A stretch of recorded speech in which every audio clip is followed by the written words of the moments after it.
now, here is Ted DeCorsia in the East Lane mystery, That Hammer Guy.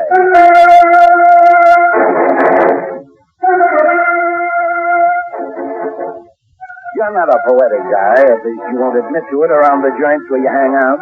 But come spring and the hardcore inside you starts to crack and melt away, and you find yourself rhyming June and Moon.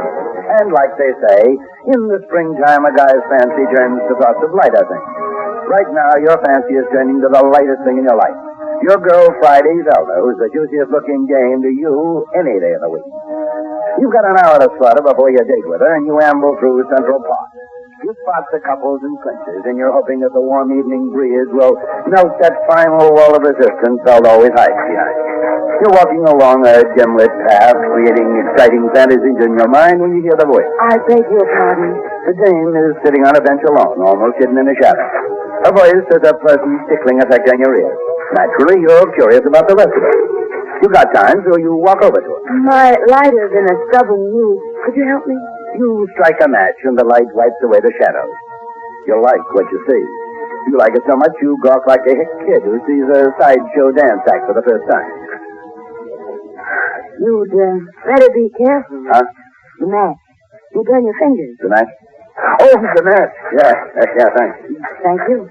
Anytime. Nice night. Very. You, waiting for somebody? Okay, it's none of my business. No, I'm not waiting for anyone. Why? Some kind of a funny place for a dame like you to be alone. I guess that's none of my business either. I'm not a dame. Well, just an expression I use. Look. Maybe you'd better tighten up your vocabulary. I'll take that under advisement. I'm sorry, I had no right to be so nasty. Everybody should be that nasty with me. I came to the park because I like it here. Protective coloration, huh? I beg your pardon? The black dress you're wearing, and sitting here in the shadows. Protective coloration. I learned about it in biology once. Animals use it to hide from other animals of prey. I have nothing to hide. Yes, I can see. Thanks again for the light.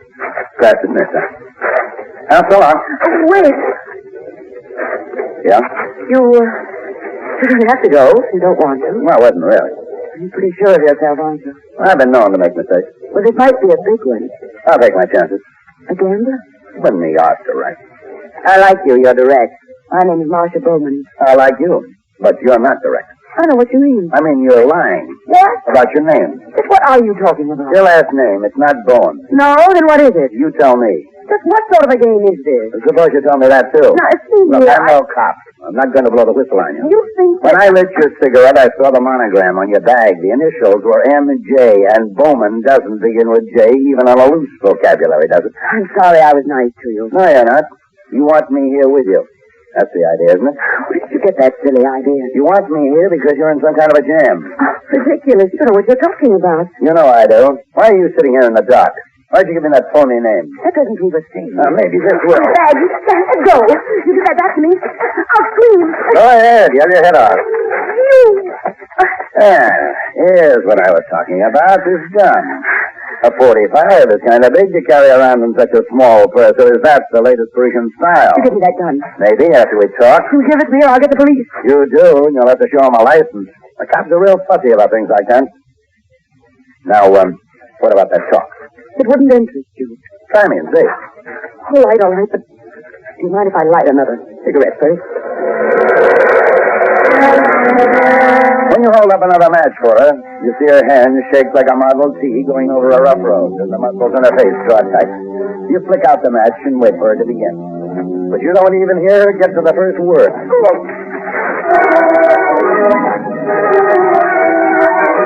Something blunt and heavy cracks into the back of your skull. The red flash of pain rips through you, and then you dissolve into black nothingness. When you come to, you feel in your pocket for a match, and the first thing your hand touches is a gun, and the steel of it is as warm as light. After you light up the match, you see it's the same gun, the James 45, and 2 shells are missing from the clip. Then on the grass behind the bench, you see the dame herself with 2 circles of blood just spoiling the front of her dress. She's dead, all right, and in your hand is the gun that killed her. You start looking through her handbag when you hear footfalls echoing down the walk. You make him out as he passes under a lamp. It's a cop and he's in a hurry. The way things stack, you figure you got as much chance if you stick around as a bow-legged dame in a beauty contest. You get out of there in more of a hurry. Then you phone Zelda from the base station. Don't tell me who this is. Let me guess. Look, Zelda, there's a legit reason for my being late. But of course, something in the way of business came up. Yeah, the worst kind. For you. Will you give me a chance to explain? Why bother? Will you listen? I was walking across the park and I met this dame. Just 2 ships that passed in the night. Oh, thanks. I just as soon spare myself the details if you don't mind. It's nothing like you think. It was murder. You're telling me. Look, the dame is dead, shot to death, and it looks like I did it. Mike, you're not kidding. I'm not kidding. Now, look, there's something you got to do for me. All right, Mike, anything. Anything. You give Zelda a fast rundown on what happened. Then you tell her to get in touch with your friend Captain Pat Chambers of Homicide, but not till it on you. I'll call Pat right away. You've got to feel better after you hang up. You know Zelda can handle Pat okay. You're in a tough spot, but you got a dame on your side who can use her head for something else than a parking lot, perhaps. By the time you get to Zelda's place, she's already talked to Pat. For a moment, you forget all about the jam. All you can think about is this appetizing dame, and you can't resist telling her. Don't you know there's a time and place for everything?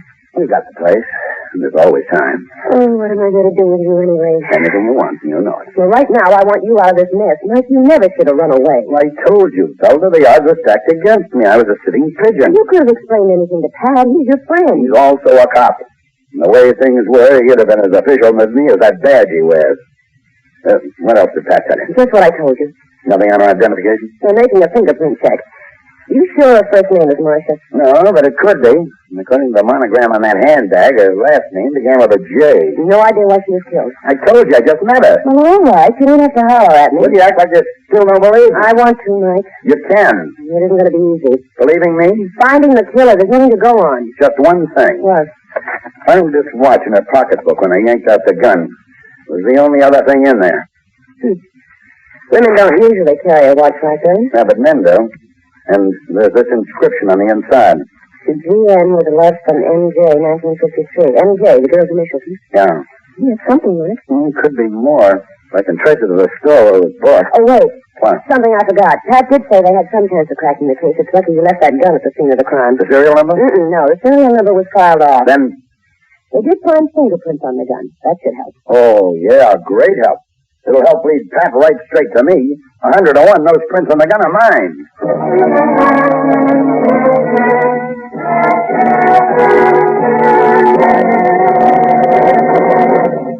In just a moment, we'll return to the Mickey Spillane mystery, That Hammer Guy. This is just the what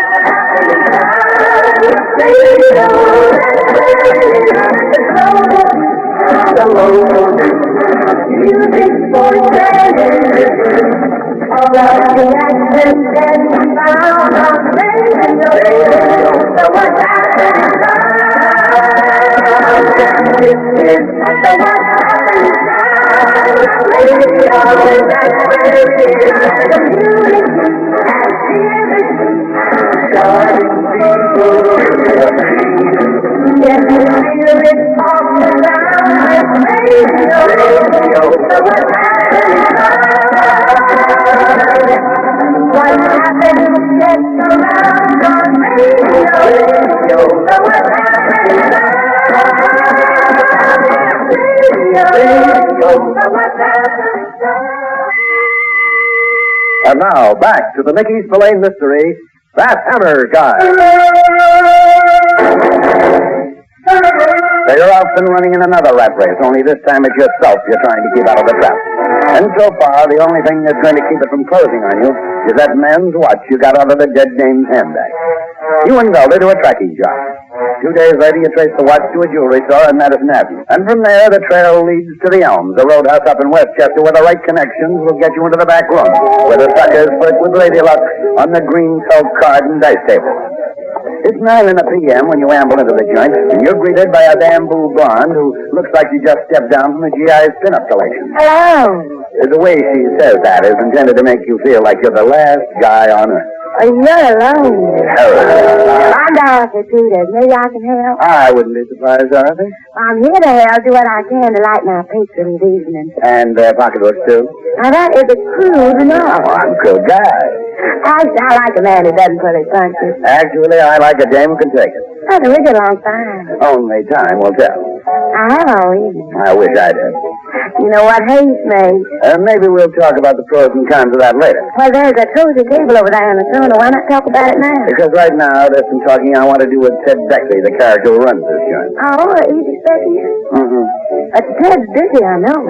Suppose you tell him I've got to see him anyway. Well, you make it sound really important. A murder is always kind of important, especially to the one who gets killed. What's this all about? Well, right now, Dorothy, that's between Beckley and me. And that door over there marked the private, that's Beckley's office. Yeah, you come on. I'll take you to Ted. Yeah, great. You wait here, please. Ted, there's someone outside. Oh, is it, Dorothy? I don't know. The name is Hammer Beckley, Mike Hammer. Who asked you in here? Can't you read? The sign on the door says private, and that means strictly. That's what I'm here about, Beckley, something strictly private. He says it's something about murder to you. You a cop? Uh-huh. I just keep this hat on because I didn't brush my hair this morning. Come on, what are you? A crude guy by nature, a private investigator by what they call profession. What's this murder stuff about? That's what I want to find out. You don't talk sense. I will. Get back out front, Dorothy. But Do what I tell you. Well, all right, Ted. Okay, Hammer, let's have it. There was a killing a couple of nights ago in Central Park, a dame. So far, she hasn't been identified. I traced the man's watch she'd bought a year ago to a jewelry store. According to the store's record, that watch was nailed here to a George Norton. Know anything about Norton? George used to be my partner. The dame who bought the watch gave me the name of Marcia Jordan. Know anything about her? Sure, Marcia used to work here. She was George's girlfriend before he took up with Dorothy. The dame who brought me in here. That's right. You see Marcia Jordan lately? No, not for 6 months. Not since that night it happened. Since what happened? Since that night George and Marcia went for that car ride. Since that night the Peekskill cop found George Norton in that car with 2 slugs in his head. After you leave Beckley's joint, you drive up to Peekskill and check out his story with a local gendarme. Beckley's headed to you straight, all right down the line. Then you stop at a gin mill across the street and phone Zelda in town. But now that Marcia herself is dead, it could mean the police are wrong about her. You know it could mean that.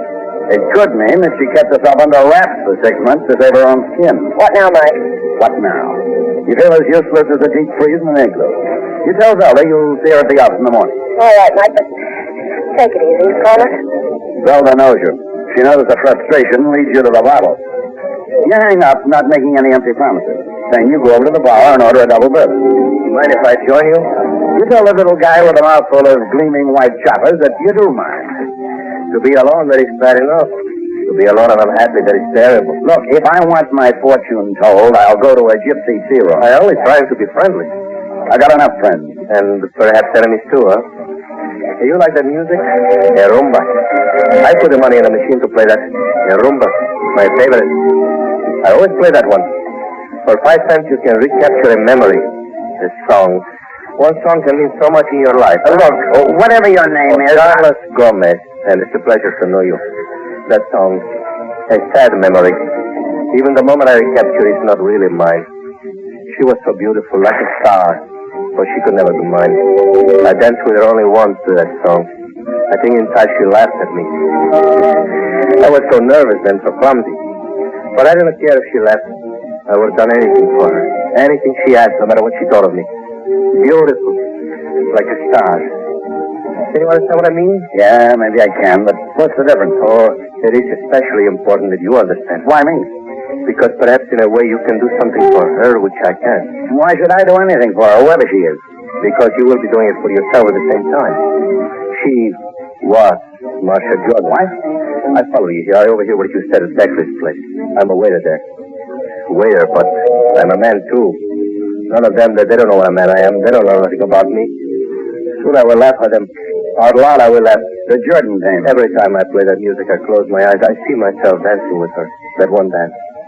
I see myself not clumsy and nervous the way I was, but elegant, graceful. You said I could do something for myself. And for her. You mean about getting a killer? Yes. Well, what is it? Tomorrow night I will have what you want. I am sure. Well, what's the matter with tonight? No. You will have to wait till tomorrow. There will be no mistake then. You can meet me? You name the place and when, Gomez. The side street around the corner. 10 o'clock. You step out of your car, I will come to you. 10 o'clock. All right. I'll be there. Oh, she was like a star. So beautiful, but distant. You You got back to town, and all the next day you're haunted by Carlos Gomez's pathetic dream of love, his tragic devotion to a dame as far out of his reach as a star. You're at your place, getting set to drive up to Peekskill for your meeting with Gomez. Hello? This Mike Hammer? Yeah. Oh, I'm glad I got to you before you left. Who is this? That's not important. I had to talk to you before you went up to meet Carlos Gomez. Well, how did you know about that? Don't ask any questions. Just listen to what I got to say to you. I just found out what Gomez is going to pull on you. He isn't going to give you what you're looking for. Who told you I had an appointment with Gomez? Please, will you just listen? You want to stay alive, don't you? Yeah, I'm sure you said I have it now. Well, you won't if you meet Gomez. Believe me, the minute you step out of your car to meet Gomez, you'll get the same as the others got. 2 bullets through you. You've got a good idea who made that call, but you're not checking back on it just yet. Now you're not sure what to expect, so you make ready for any kind of a twist. That warning, you figure, could have been a gimmick to sidetrack you, and then again, it could have been legitimate. So you get hold of Zelda, and you two work out an emergency arrangement. You drive up to Peekskill to meet Carlos Gomez the way you set it up. The side street is as dark and deserted as the losing candidate's headquarters an hour after the election results are in. You're parked right in the middle of the block. You figure the car up ahead is Gomez. You wait a second and then open the door. It won't be long now till you find out just what Gomez's intentions are.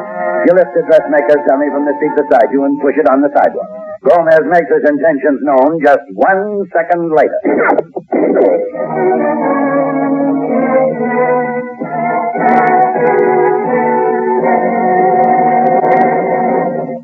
In just a moment, we'll return to the Mickey Spillane mystery, That Hammer Guy.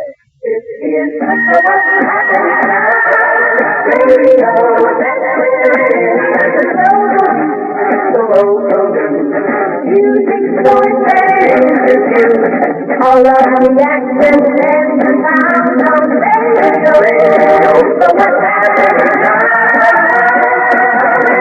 Radio. So what's happening now? And now, back to the Mickey Spillane mystery, That Hammer Guy. Right after the shot splits the air, Gomez's car starts up and fades into the night. You turn your coupe around and start back to town. All the way back, you keep thinking of those 2 neat round holes the slugs made in the dummy's head. You feel a lot better that they're not in your head. You're in your place for only a couple of minutes when the call from Zelda comes through. I did as you told me, Mike. And? I've been on Gomez's trail from the time his car pulled out of that side street. Believe me, I wanted to go back to you after I heard those shots. Are you all right? Yeah, but you could see that dummy. Where are you, Zelda? I'm calling from a bar up in White Plains, a place called the Onyx. It's on Central Avenue. Gomez goes straight there? Mm-hmm. He's sitting in a booth in the rear. He's looking around as if he were expecting someone. Okay, honey, I'm on my way up. You get in your coupe and go up the West Side Drive, cut into Central Avenue and stay on it until you get to the Onyx in White Plains. Zelda is to wait for you at the phone in the front part of the joint, but she isn't there. You're starting to get some black, unhappy thoughts about her when you spot her waving to you from a booth in the rear. Oh, Mike. Am I glad you're here? I thought you'd never get here. What's wrong? What? I didn't know what to do, Mike. It's an awful spot. What? What are you talking about? What happened to Gomez? Where is he? Well, that's what I'm talking about, Gomez. Oh, come on. Where is he? Just where I found him after I phoned you. I didn't know how it happened. Zelda, will you make sense? What happened to Carlos Gomez? Where is he? Just where I found him, here on the booth, under the table.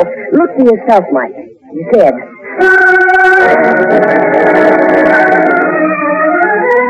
You look for yourself. Gomez is dead, all right. He's rolled up in a ball under the table, and the brown handle of a knife is sticking out between his shoulder blades. Mike, what are we going to do? There's only one thing for you and Zelda to do. Get out of there and fast. You can feel her trembling as you take her arm on the way out. Oh, Mike, I never was so glad to see anybody in my life. You tell her you're going to make her prove that later on when there's time. I'm going with you. I've gone this far. You tell her she's gone far enough. From here on, you're playing at the keep. After you put Zelda in her car and send her off, you drive over to Beckley's Roadhouse. Ted Beckley isn't any healthier this time. Dorothy Peters is conspicuously absent from the joint. You find out where she lives and go over to her place. Yes? Oh, you. The way she says that is intended to make you feel like you're the last guy on earth.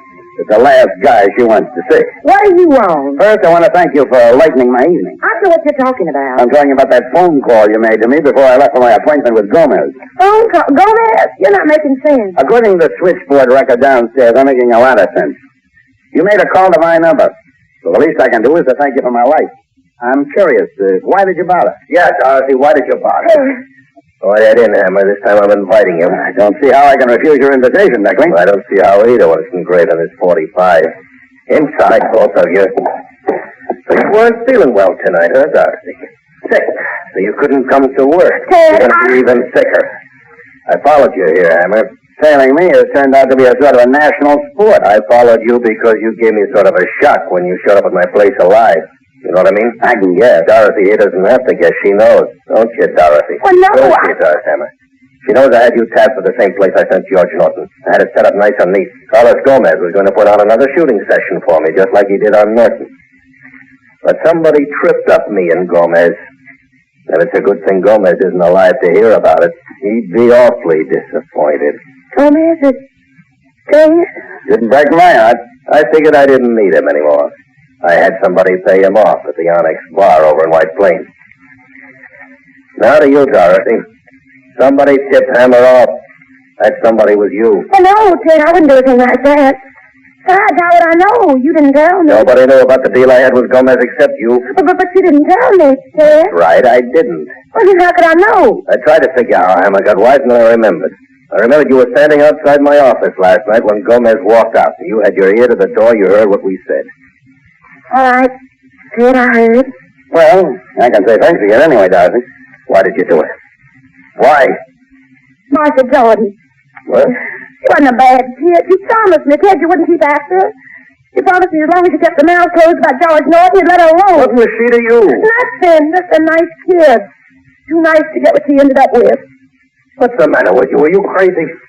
I set up a nice spot for us. I get Norton out of the way so the club is mine. Ours. And then you go pull a rotten, lousy trick like that. I couldn't help it, Ted. You can't go on killing. I had to stop you somewhere. I just had to stop you. No wonder you didn't call the cops. I just wanted to stop you, that's all. And she did, Beckley. Not yet, Hammer. There's still you. And her. You won't get away so easy this time. I'll take my chances. Now get over there with her. Go on, get over there. You move over next to the dame. You can see she doesn't feel any way about it. But with you, it's different. Like I said, I'll take my chances. And you'll take yours.